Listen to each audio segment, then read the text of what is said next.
So, Galaxy version Defender. Bawasan uli natin. Timbangin natin uli ang isang toy. So, nakapang ilan na ba tayo?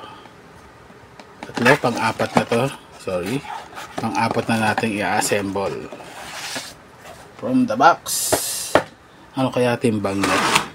So, ina-assume kasi natin na iba-ibang item alaman, iba-ibaan din ang timbang. So, titimbang natin para sa benefit nyo kung gusto nyo makita o magkaroon ng idea ng kung ano bang makikita nyong item kung ganoon ang timbang ng box nyo.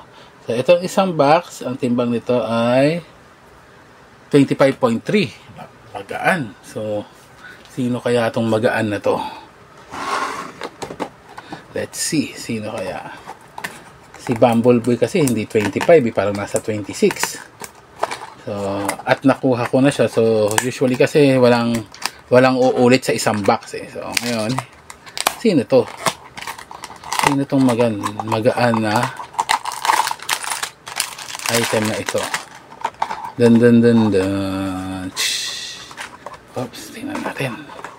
Sino kaya? Oops. Si Optimus kaya? Hindi. Oops. Uy. Si vehicle mode ng ano to. Si itong vehicle mode na to. Ayan, tingnan natin. Thundercracker nga. Si Thundercracker ko. So, vehicle mode. So, ito yun. Si Thundercracker. So, meron na tayong ito eh.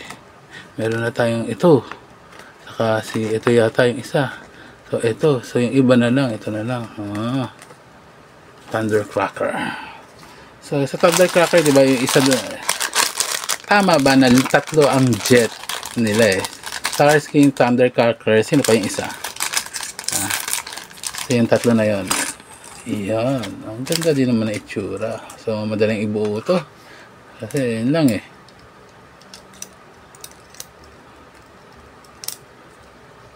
So, dapat yata. No, skip-tip lang to. So, ito. Saka, yun lang. Ito, so, kaya siya magaan. Ito lang siya, yan. Then, yung radar nose niya, pinaka-radar, di ba? Usually, sa mga jet fighter, yung ilong yung pinaka-radar mo eh. Nandiyan yung radar. Ayan. Ayan. Tapos, kabit natin yung pinaka-jet niya, yung buntot. Oh. Ayan. Tapos, ito yung kanyang mga armaments, missiles or lasers. Ayan. Kaya pala magaan, ito lang ang laman. Konti lang ang assembly na needed. Ayan. So, meron ka ng Thundercracker. Ayan.